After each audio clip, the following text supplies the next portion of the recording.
the new theater of the mind. The Clown Prince of Doom.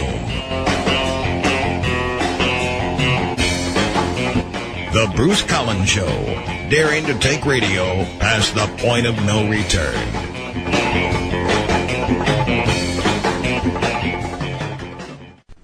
Welcome back to the Bruce Collins Show. We're very glad to have you join us. The Bruce Collins Show normally airs every Friday night at midnight at WWPR 1490 AM. However, this episode of the Bruce Collins Show is the bonus round and features content that will never be heard on the radio. You can listen to past archives of the Bruce Collins Show at FringeRadioNetwork.com. That's FringeRadioNetwork.com. There's a tab just for the Bruce Collins Show on the Fringe Radio Network website. We would appreciate it if you're able to spread the word for our show by word of mouth, social media, or in whatever creative way you can. Also, we have a Facebook page for the Bruce Collins Show. Please like us there. And you can email the show at bruce_collins_show@AOL.com. Drop us a line and let us know how we're doing. Now, the Bruce Collins Show also has a YouTube channel. Visit YouTube, search for the Bruce Collins Show channel, subscribe, and catch all the latest shows on YouTube. Our guest this week on the bonus round is Larry Pratt. Larry Pratt is the president of the Gun Owners of America, and he's always interesting and is always fast on the trigger, pun intended. And now let me introduce my co-host, Chad Miles. He's also a former congressional candidate in Michigan and a military veteran, and is the founder and executive director of Sling & Stone Outfitters, a 501c3 nonprofit organization that is dedicated to helping disabled veterans experience the outdoors. You can find out more information on his website, chadmiles.com. He is radio's lethal weapon, Chad Miles. Welcome to the bonus round, Chad. Hey, Bruce, it's always great to be in the bonus round. Now, when you ran for as a congressional candidate in Michigan, did you part of your resume say something like, from the mean streets of rap's underground scene in Detroit? No, that would be Eminem, not Chad Miles. That's right. No, it didn't. It didn't say anything like that. Okay, just checking. All right. If it was honest, it would have said, hey, this knucklehead wants to run for Congress, and he has no business doing so. Well, but that's not what it said. This is way off topic, but looking at the Republicans today, they are just a bunch of compromisers. Well, I think the sad thing is, I think a lot of people like myself get excited and they want to make a difference and they get involved in politics, and that we find out that it's not what we thought it was. Yeah. And we just kind of, move away from it, or just extricate ourselves from it after a while. And that's kind of what I did. Exactly. That's because there's more to it than there's more things behind the scenes. And, it's, I thought, hey, I'm going to do this. I'm going to make a difference. They're looking for, the Republican Party is looking, or any political party, really, not just the Republicans, but they're looking for motivated, smart leaders, and that's me, and that's not necessarily who they're looking for. Yeah, that's right. I'll just leave it at that. The Republicans are looking for old white people that will cave in. And some of these guys, some of these Republicans, they're so old, they remember when the Dead Sea was sick. That's how old they are. Chad, by the way, I've been studying animals at the zoo in recent weekends. Yes, I have. Really? Yes, I have a glamorous life. And, it's been very informational. I found it particularly interesting how the parents of these animals teach the children by example. That's how they learn, so that's obvious. But it's really interesting to just watch that process take place. For instance, the birds show their young how to find food, how to fly, how to leave the nest. And it's been really interesting. I found out that young owls have a favorite subject to learn. Do you know what it is, Chad? No, what is that? It's algebra. And also, known. Also, I observed that the hyenas, they don't like to learn. They just sit around and laugh. And of course, the rabbits, they like to teach their young to sing. In fact, I heard one young rabbit singing that famous song, "Don't Worry, Be Hoppy." It was very good. He did a touching rendition. You know, I'm not very good with animals, though. I was house sitting for my brother last week, and it didn't go very well, I got to tell you, Chad. My brother and his wife returned, and they saw their cloudy aquarium, and my brother said, "Didn't you change the water? Didn't you add fresh water?" And I said, "What for? They haven't drank all the water that was already there." You know, it seems obvious. That's about how well aquariums go for me. I could never get the hang of that. Yeah. To me, aquariums, that's just like a 60s song. Now, Chad, do we have any news this week? There's plenty of news, Bruce. Yes, there always is. Plenty of news. As a matter of fact, here's a story about Norway. Of a man named Brady. Oh, no. Go ahead. Back in 1989, the Norwegian National Opera staged the world's first, and possibly only, drive-in opera. Wow. Yeah, with the performance of The Barber of Seville. My favorite. Yes. Broadcast live on a 225-square-foot movie screen in downtown Oslo. The idea was that people could watch the performance from their cars, like a drive-in movie. This was supposed to be a way to bring opera to the masses, to let people know that opera could be fun. However, the event didn't go quite as planned since the Norwegian audience wasn't clear on the drive-in concept. Uh-oh. Most of them showed up on foot, and many of the cars that did show up parked facing away from the screen. That's what I would have done. Made it difficult. That made the most sense. So there you have it, drive-in opera. I would have said to the baritone, "Sir, get me a hamburger and a bag of falsetto." Figaro. Yeah. You know what, though? Hey, this is something interesting. You know, all this stuff on Facebook, you see people, they go, "What superhero am I?" And it's like a overweight guy, and he's Spider-Man, you know, or something like that. Yeah, have you ever seen these things? And it's like, what kind of hero am I, or what kind of a Republican am I, and all this. What kind of butterfly would I be? Yeah, What's my spirit animal? Exactly. I finally did one of those. I think it was like, what kind of fast food item would you be? And you know what I was? I was a cheeseburger. They said, "You are a McStupid."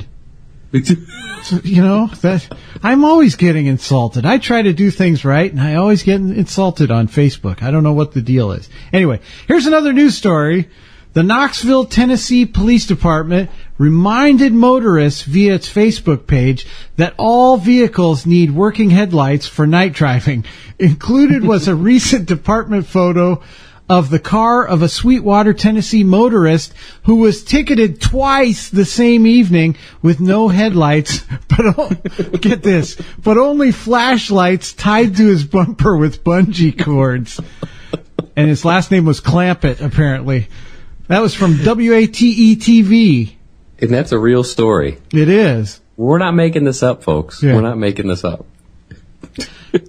Sir, those are not headlights, those are flashlights. Well, I have AA in them. They're LEDs. Yeah. I think they're halogen. Uncle Jed, did you put the batteries in? Grammy's in the rocking chair. Anyway. Hey, speaking of rednecks with bungee cord flashlights, here's another news story. The Jeju Island, it's contagious.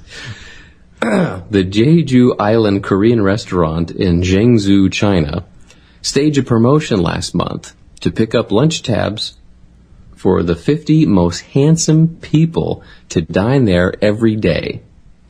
Judging was the panel of cosmetic surgeons who were partnering with the restaurant. And as contestant diners posed for photographs, they were evaluated on quality of eyes, noses, mouths, and especially foreheads. They were judged to be better if protruding. Wow. And that was a story in the London Daily Telegraph. You know, I smell a rat, and not because it's a Korean restaurant, but you know, these were cosmetic surgeons, so they picked 50 of the most handsome.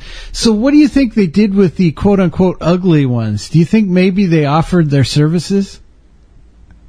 I would think so, yeah. It sounds like a nice little marketing scheme. Yeah, have some smart. Yeah. Smart. The Koreans are smart.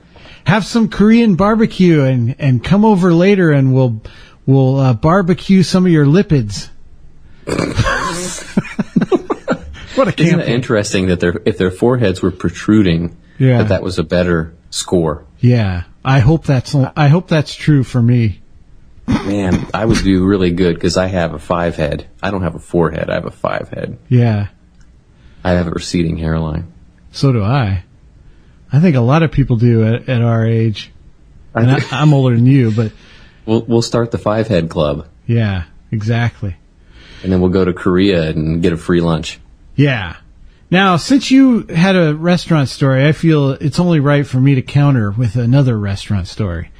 The owner of the Kingsland Vegetarian Restaurant in a suburb of Canberra, Australia, apologized in February for the cockroach infestation that contributed to a $16,000 fine, explaining that for moral reasons he could not bring himself to exterminate living things, even cockroaches. Less well-defended were Kingsland's toilet, grease, and food storage shortcomings. That's from the Brisbane Times, February 1st, 2015. So he just couldn't kill the cockroaches, but he would let his customers sit in a cockroach-infested restaurant. What a nice guy. Wow, that's taking Tree Hugger to a whole new level right there. Yeah, that's a cockroach hugger. Cockroach hugger. Cockroach lover. And you know, as opposed to a tree, you can hug many cockroaches at one time. You could. Yeah. Thousands, perhaps. Exactly. Hey, listen to this. Donald Harrison, 22, wanted for assault in Ambridge, Pennsylvania, made police aware of his whereabouts when he posted a selfie on Facebook from a Greyhound bus with the notation, "It's time to leave PA." He was picked up at a stop in nearby Youngstown, Ohio. So apparently he said, "It's time to leave." And you know, here's a funny little observation of mine. Pennsylvania, PA stands for Pennsylvania, obviously. That's the only state where, when I'm in conversation with somebody, they'll refer to the state by its initials. Have you ever noticed that? No. Yeah, I'll talk to people and they'll say, "Yeah, we went to PA," or "I have relatives in PA." That's the only state I've ever heard anybody refer to it by the initials. You don't hear people say, "I went to TX last year." CA for California. Bruce lives in CA. Yeah. But Pennsylvania, for some reason, that's the only state I've heard people do that. I have heard that before. That's true. And you know, this article, or this story is so interesting because it seems to me that criminals are idiots. Didn't we have one the last time where the guy stopped for chicken and biscuits? Yes. And he said, these chicken and biscuits are so good, they're criminal. Yes. And then he was arrested. Yeah, and it reminds me of when I lived in Tucson as a teenager. They had a kid that lived a couple houses down the street in our neighborhood, and one of the houses was robbed. And of course he left his hat behind, and inside the baseball cap was his name and address. It's so ridiculous. Oh, it's almost ridiculous as carrying out a terrorist attack in France and leaving your ID in the getaway car. Yeah. I mean, that's crazy. But you know what? That gave some people pause to think that it was maybe a false flag. But I don't think so. I think criminals are that stupid. I think terrorists are probably that stupid, too. Hey, speaking of stupidity, listen to this. After consulting its substantial research base, the Smoking Gun website reported that Steven Anderson's arrest in Fargo, North Dakota in January was only the third time that someone operating a Zamboni had been charged with a DUI. Anderson, age 27, was arrested while erratically resurfacing the ice between periods of a girls' high school hockey game. stupid. I see you're drunk on the Zamboni again, eh? How much have you had to drink, Yeah, I'm trying to stay within the lines. There's another girls' school hockey game coming up. And for people who don't know, the Zamboni is the machine they drive around on the hockey rink to smooth the ice between periods. Yeah, that giant, oversized car. Yeah, does it have to be that big? I mean, I don't know much about Zambonis, but I would think with 21st century technology, we could miniaturize that thing to maybe a lawn tractor size or something. I don't know. Must be a mighty big engine in there. Or maybe it's ice. I don't know what they have. Is it water? I don't either. I don't know. Maybe there's a tank of water. I bet it pours water and then it not melts it. It better not. And then it freezes it, probably. Like it recirculates the water in a tank or something, maybe? Why not? Hey, maybe. Yeah, exactly. You would think all the years I lived in Michigan, I would know that. Yeah. So, folks, if you live in Fargo, there may be a job opening for a Zamboni operator. Zamboni operator. Yeah. Well, Chad, it's been fun. And our guest this week is Larry Pratt from the Gun Owners of America. Don't forget, you can visit Chad Miles at chadmiles.com. Chad, thank you so much for joining us again on the bonus round. Hey, Bruce, it's always great to be here. Thanks. In a moment, Larry Pratt, Gun Owners of America.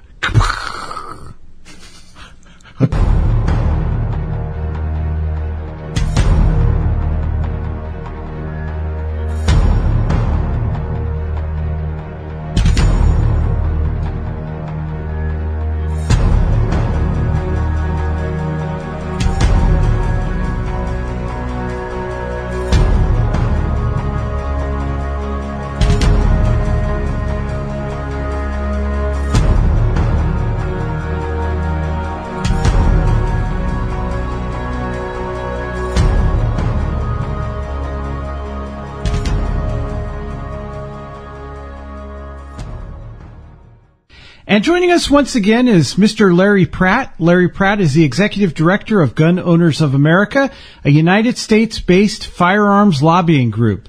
GOA is a national membership organization of 300,000 Americans dedicated to promoting their Second Amendment freedom to keep and bear arms. Larry is also a former member of the Virginia House of Delegates, and he also kicked Piers Morgan clear out of the CNN building. Piers didn't know what hit him. Larry, welcome back to the Bruce Collins Show. Well, Bruce, thank you very much. And in fairness to my kicking ability, I would say that a lot of what happened to Piers Morgan, he visited upon himself.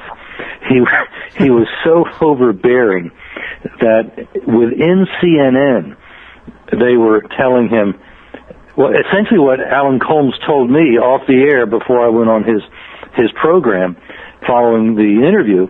He said, now, Larry, you know I agree with about everything that Piers was saying, but I just want to tell you, I was embarrassed. Yeah. Yeah, and so, well, first of all, Alan Colmes is not he's extremely liberal. Oh my, is he ever liberal? But he's not typical in as much as he's not the angry liberal that so many are. He's no Al Sharpton or Jesse Jackson or President Obama, for that matter. So he had the decency to point out that, yeah, he realized Piers Morgan was over the top. It's one thing to have a disagreement, and it's another thing to act like a bully.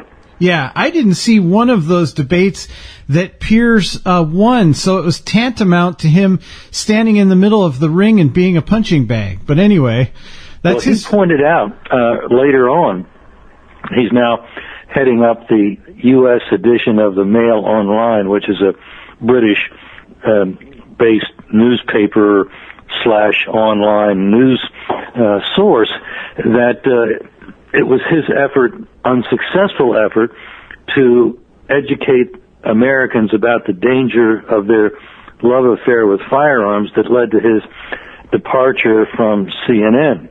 And I think that's probably a pretty good summary. because he took on Ted Nugent.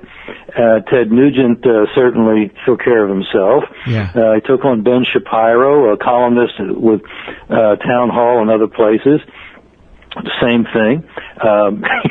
He took on, I don't even know how many Second Amendment advocates, and apparently he didn't think of taking one that was somewhat inarticulate, and so everybody he sparred with left him with a bloody nose, often self-inflicted. Absolutely. It's a great point to make about liberals before we drill down and talk about different issues within this gun control lobbying group. But liberals try to point to their party as the tolerant group. Yet, whenever I see a liberal in office, they're trying to control something. Soft drink consumption. They try to control the middle class and control guns. Isn't it a fair argument that the liberals hate freedom? I think there's an awful lot to that. There's the conviction that, well, they don't believe typically in God, but somehow they were mysteriously appointed to rule. And the rest of us are just a bunch of schlubs. And we need being ruled, because otherwise, oh my, what a mess we would make of things. So our childlike inability to do things properly requires that they step in and direct how our lives are led. And I really think that's at bottom the way a lot of these folks think. There's a disdain for the average American citizen. He may be smart enough to elect them into office, but he's not nearly smart enough to do anything else. Yeah, absolutely. Several years ago, Tom Cruise appeared before Congress to testify that human pollution was killing sea life. And at the same time, he filmed a scene for the movie Days of Thunder where his NASCAR racing car flew over a flock of birds on the beach and killed dozens of them. And in that same regard, Liam Neeson has acted in violent, gun-blazing movies, but recently he came out for gun control. Do you think these hypocrites in Hollywood carry much weight with the American people? Well, they have in the past, because we kind of put our minds in neutral when we're being entertained. Amusement, I have learned, is derived from the Greek word which means no thinking. And when we're being amused, we're not thinking. And when our brains are in neutral, that's when they can pour all kinds of notions that are contrary to reality into our heads. And for the longest time, I think they were somewhat successful in that. But in spite of it all, America has remained a right-of-center country. It's remained a country that has a fair amount still of suspicion of people who would make claims that they know better than we, that they are, in effect, better than we are. And a lot of the American people aren't buying it. I think that's what the election, the way to interpret the election last November, the American people were telling the Washington establishment and other political centers, stop pushing me around, stop taxing me and regulating me all over the place. Just leave me alone. Right. Unhappily, the leadership of the Republicans in Washington, Speaker Boehner in the House and Majority Leader McConnell in the Senate, in fact, I think Boehner has pretty much explicitly stated that the election was a statement by the American people that they want us to work together and get things done. And no, Mr. Boehner, you don't get it. That's not the message that was being sent. The message was stop Obama. Don't go along with Obama, please. Stop him. And they're just trying to somehow spin it that wasn't really the message. And I think that's a big, big error. Yeah. And as you're saying, there are a lot of Republicans that are Democrats in sheep's clothing, as it were. And that being the case, do you see conservatives having to leave the Republican Party eventually? Well, if we can't control the Republican Party within the Republican Party, I'm not sure how we would do as a splinter from that Republican Party. Mm-hmm. The advantage is that, for instance, if you can pull off what Senator Cruz did, if you can beat the establishment, the sitting statewide elected lieutenant governor of Texas, but Dewhurst was not an insignificant opponent, and Cruz came out of essentially nowhere. He had an appointed statewide office, solicitor of the state, a legal position, but he never competed for it, and he wasn't really known to the public. But what catapulted him was the now senator, along with his father, a Cuban refugee from the Batista days before Castro. The two of them initially were most of the campaign, and they would take various speaking engagements wherever they could in the state, and people hearing that message thought, man, finally somebody's saying what I think. And, you know, the rest, as they say, is history. Cruz caught on and just rolled to victory over Dewhurst, really shunting him aside. In fact, Dewhurst was actually defeated in his re-election bid for lieutenant governor by one of the insurgent Cruzians, if you will. It looks like a Cruz missile has done some considerable changing to the makeup of the Republican Party in Texas. So that seems to me to be the barrier that we face, that we've got the votes increasingly of the people on our side, but we haven't reached a point where the leadership yet is willing to say, okay, I get your message. They're still trying to spin it as if what was being said in November wasn't the message they got. Well, no, we didn't hear. We're supposed to be working together with the Democrats. You're right. Yeah. You know, liberals are really good at taking tragedies and then creating some kind of control around that. How do Republicans do with that? In other words, to me, France is the perfect example of gun control contributing to a tragedy. Would you agree? In fact, France should be but one more example to us in this country of how mistaken we are to have a city like Chicago, which is virtually a gun-free zone. Mm-hmm. The city of Washington's not much better. Several other major urban areas are either quote-unquote gun-free or they try to be as much as the courts and state laws have allowed. And all they get for their trouble is leadership in the high crime statistics. Chicago has been our most violent city now for some time, and all of their gun control laws not only have not stopped that, have not reduced their leadership in the crime area, but one could argue they've actually made it worse, because the only thing that has happened with those laws is to disfavor average citizens being able to get and to carry a firearm. After that Charlie Hebdo attack by the Muslims, I went and looked up French gun laws, because I knew you could own a gun in France. I've seen them in stores when I made a visit there years ago. Mm-hmm. It was a gun store, and there was a 9mm Beretta in the window. And I was quite convinced at the time that no merchant's going to display a fairly expensive item unless he expects somebody is going to not only want it, but be able to buy it and then take it home. And what I found is that, yeah, you can buy that 9mm Beretta, and you can take it home, and God help you if you take it anywhere else, unless you have some specific arrangement to go to a shooting range, and that is all you can do with it. The idea of carrying it concealed, or for that matter, openly, as many states are happy about in the United States, that's just not legally permitted in France. And so when the Muslim dirtbags attacked that rather rough and tumble satirical magazine, nobody was able to fight back.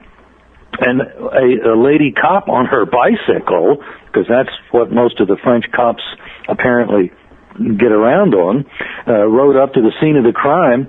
Well, she realized hey, they're shooting real guns and I don't have anything. And so she rode away. She was killed, shot in the back. I mean, it's just, now I can see something like that happening in Chicago, and I'm not sure after things like that have happened that Chicago gets it. It was Otis McDonald, a black man in Chicago who's now deceased. He was a wonderful Christian man. He had become the lead plaintiff in a case against the Chicago gun ban, and they prevailed in the Supreme Court. But that doesn't mean that, theoretically you can get a permit in Chicago, and let's see how you're going to do it. You know, they give the meaning to the term vicious compliance. Okay, we'll make it so you can get a permit. We'll see about that.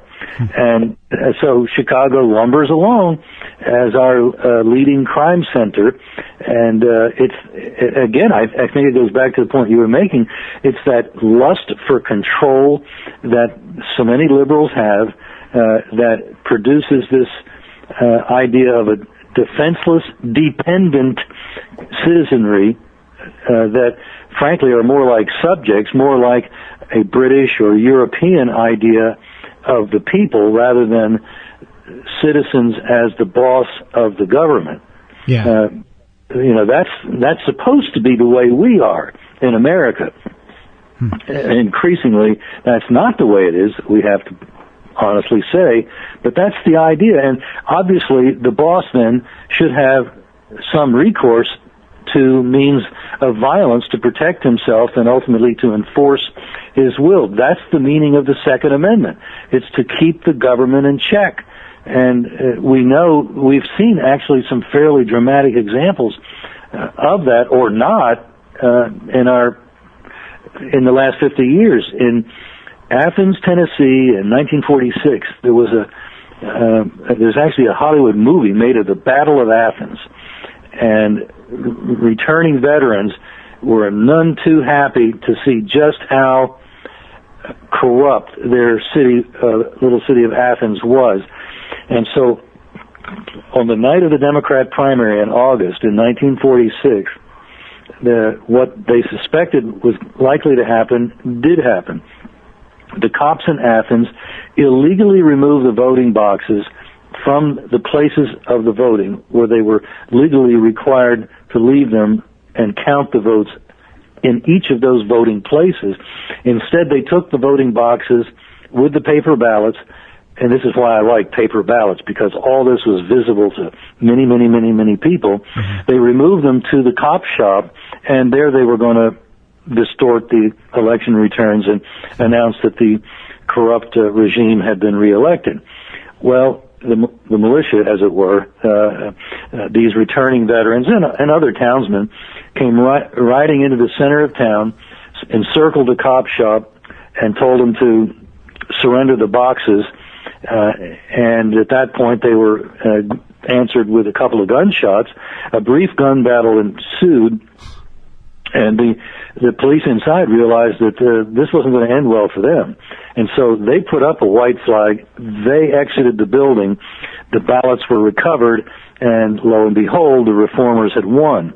That was what the Second Amendment was ultimately intended for, was to tell the government that you can't do what you want to do. You've got to do what we the people tell you to do.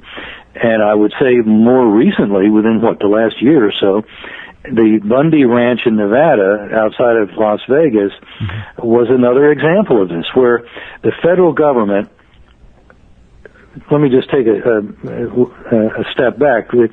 Once the western territories, west of the Mississippi pretty much, began to come into the Union as states, they had been promised for a long time during their territorial days that they would be coming in under the same terms that the initial 13 states had come into the Union, and indeed many of the Midwestern states, so that any lands that had been federally administered by the national government would be turned over to the state for them to dispose of as they saw fit, either to make it a big national park or to sell them to farmers and ranchers and whatever. It would be their decision. And that did not happen. The feds welched. So these territories became states, came under the sovereignty of the United States, but the United States broke its word. And that was Cliven Bundy's argument, that he was saying, look, I'll pay grazing fees, but I'll pay them to the county or even to the state, but I'm not going to pay them to the federal government, which does not have legal title now to these lands. They grabbed them. It was a big land grab, federal land grab. Yeah. Well, the BLM was sent in with a SWAT team of some 100 machine gun toting agents to tell Cliven Bundy that argument's over, you pay, that's it, go directly to jail, don't collect any money going through, go. And that was what sparked, if you will, the Second Battle of Athens. And people were coming from all over the country to defend Cliven Bundy, using the Second Amendment basically to tell the federal government, you've gone too far, you're not doing what we told you to do, back out. And by the way, it's interesting, I learned from Sheriff Richard Mack, former Sheriff Mack from Arizona, that this thing could have ended much, much more bloody than it did. Essentially, it was peaceful in its solution because a sheriff's deputy, the sheriff himself, the elected sheriff of Clark County, was kind of a feckless fellow who was quite happy working with all the federales, and he didn't have the belly for challenging them and saying, guys, you don't have a constitutional leg to stand on this one. So the sheriff's deputy, one of them, went out and asked the BLM agents who had these machine guns trained on ranchers, men and women who were on horseback, unarmed, riding toward the corral where the cattle had, a lot of cattle, like 100 head of Bundy's herd, had been encircled in this corral, and they were fixing to let them go so they could continue grazing on that land. Well, that's where the blood very easily was about to flow when this deputy went up to the BLM agents and said, do you guys want to be known as the folks that gunned down unarmed men and women?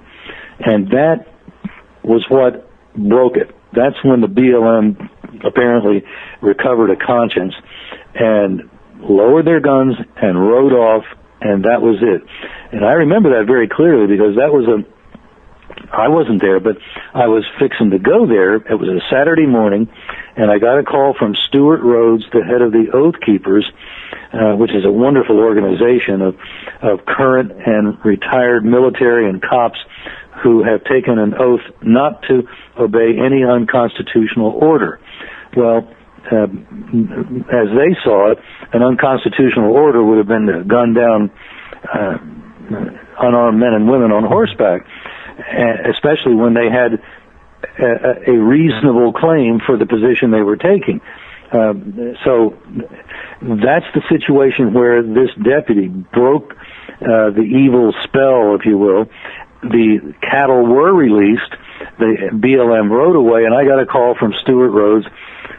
My time, it was about 10:30 Saturday morning.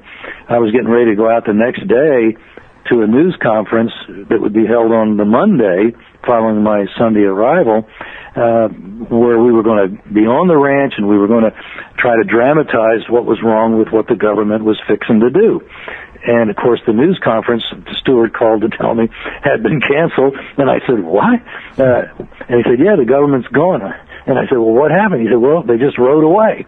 And then we subsequently learned through Sheriff Mack what that very thoughtful deputy had passed on to the BLM agents, and that's what turned the situation. But we were very close to a bloody resolution using the Second Amendment, and that happily was averted this time. And I think Bundy would have been crushed like a bug if it hadn't been for armed citizens who had this basic notion that there are limits to what any level of government, certainly the federal government, can do. And they were willing to put their lives on the line. Keep in mind that group of ranchers that were approaching that corral where the cattle were being kept were unarmed, although that wouldn't have lasted too long had they been gunned down. Then there would have been a frightful firefight ensuing, if not immediately, shortly thereafter. But that was averted this time. And I think it was averted in part because all of a sudden the BLM became more aware than perhaps they'd ever wanted to realize. The people are armed, and that can make a difference when they want to use those arms if they have to. Right. Attorney General nominee Loretta Lynch, could she possibly be worse than Eric Holder? Yeah, possibly. What we see in her is a redux of Supreme Court Justice Sotomayor, who also had very little paper trail whatsoever, a blank check, if you will, that Obama had found to put forth for the court.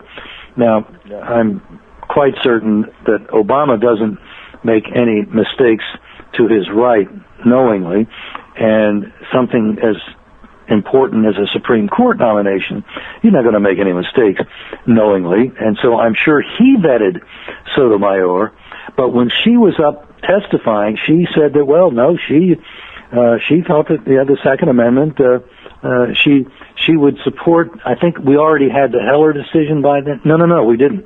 That she would, she thought that there was really something to that individual right to keep and bear arms. That yes, she thought that was the meaning of the Second Amendment. Well, she lied, because she was part of the concurring opinion of the minority in the Heller case and the McDonald case, where they simply flat out denied that the Second Amendment protected an individual right to keep and bear arms. First within federal enclaves under the Heller decision, and then under the Otis McDonald decision, Americans living anywhere within the United States. And so I can see Loretta Lynch being another Justice Sotomayor, another wise Latina, if you will, who knows enough, is wise enough to keep her mouth buttoned up. And about the only thing she said to give us any understanding of where her thinking might be, she was asked a question by a senator about what she thought about Operation Choke Point. Now, Operation Choke Point has been a federal program operated for, we're not completely sure, but probably the last couple of years, to put the squeeze financially on gun stores by making it, through federal regulatory policy of the banking industry, if not impossible to get a loan, say for an inventory loan for a gun store to buy a bunch of guns so he can have the New Year line of guns available in his store. If they were getting those loans, they were having to pay higher rates of interest, and for the margin of profit in the firearms industry, including retail stores, is not great. And so you start tweaking them at those fringes, and you could make a big difference in whether they can operate or not. And that's what was going on with Operation Choke Point. We think we've pretty well got it stopped, although we did hear about a banker, maybe on his own, in Wisconsin, operating as if there still were an Operation Choke Point. But it's a fiendish way of going after firearms, because if you can't buy them at all, or it's harder and more expensive to buy them, then the resupply of firearms to the American citizenry is obviously going to be impaired. Yeah. And that's exactly what these guys had in mind. And when Lynch was asked about that, she said, well, I really don't know enough to make a comment about that right now. Now, if that's true, that she didn't know enough to make a comment about that, since that's a major program that's been, among other things, advocated and operated within the Department of Justice, defended there. There have been other agencies, the federal government involved as well. Then she's either enormously unprepared for her new job that the president would like her to undertake, or she's a liar. Yeah. And either one is not a very happy conclusion. Right. You know, there were other questions that we had wanted senators to ask her that would have perhaps further put her in the crosshairs politically, and they just didn't get asked. And it was very disappointing that, I guess there's so many things going on. The Obama administration has so many attacks from so many directions that it's hard to get people on the Hill to really focus on any particular constitutional offense that the president is committing, because there are so many, and you keep looking around and you can't help but notice, oh, there's another one. Oh, look at that over there, another one. It just keeps going like that, and so we've had trouble getting their attention focused on some of these things, and so there were questions that should have been asked that just didn't get asked. Yeah, unbelievable. Now, before you go, I want to make sure that people know your website is gunowners.org. There's a lot of good, important information on there. In fact, you have stories right now about how the DEA had planned to track cars that were seen at gun shows. And you also have a story about fast track negotiating authority for trade agreements, how this is bad for the Second Amendment, and why are Republicans willing to pass it. Again, it's gunowners.org. But before you go, Larry, I wanted you to let the listeners know, how do people join your organization and become part of it? Well, the easiest and, frankly, free way to do it, just as get acquainted, if you will, is to go to gunowners.org, look for the Take Action section, and sign up for the free email alerts. We've been talking about the very things you just mentioned, the treaty and choke point and other things like that. And when we send an alert out, we'll embed an email in it so that you have, with a couple of clicks, the ability to be an armchair lobbyist, send an email right up to the proper member of Congress to say, this is what I would like you to do or to oppose. Great. Last question. Do you think you'll receive a Christmas card from Piers this year? Well, I would be very happy to. I probably, if I were more generous, send him one, because it's the Piers Morgan Memorial email list that resulted from his brutish behavior when I was on his show that gave us an email list that was so impressive that gave us the muscle to stop the gun control initiative last year. It was just marvelous that our own enemy gave us the tools that we needed to defeat him. That's great. Again, Larry Pratt, gunowners.org. Larry, thank you so much for joining us this week.